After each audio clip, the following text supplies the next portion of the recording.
How do I use the WPS button to connect my device to a wireless network? Hello there. In this video, we're going to walk you through the process of connecting your device to a wireless network using the WPS button. It's an easy, efficient way to connect your devices without needing to remember complicated passwords. What is the WPS button?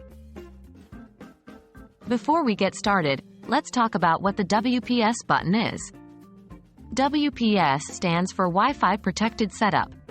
It's a feature that makes it easy to connect your device to a wireless network without needing to type in a password.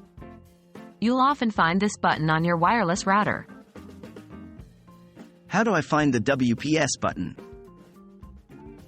The WPS button is usually located on the back or the side of your router. It's typically marked with a symbol that looks like two circular arrows, or the letters WPS. How do I connect my device using the WPS button?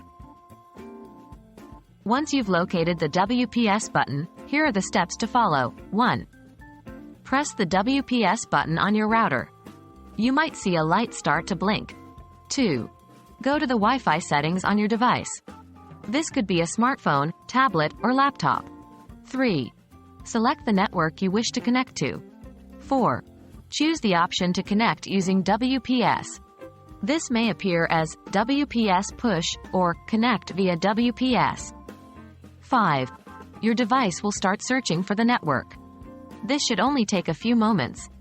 Remember, you have to connect your device to the network within 2 minutes of pressing the WPS button on the router. What if my device doesn't support WPS? Not all devices support WPS. If your device doesn't, you'll need to connect it to the wireless network by typing in the network's password. It's a bit less convenient, but it's just as effective. That's all there is to it.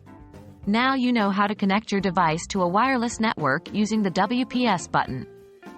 We hope this video has been helpful. Don't forget, if you run into any problems, try repeating the process or rebooting your router. Happy surfing!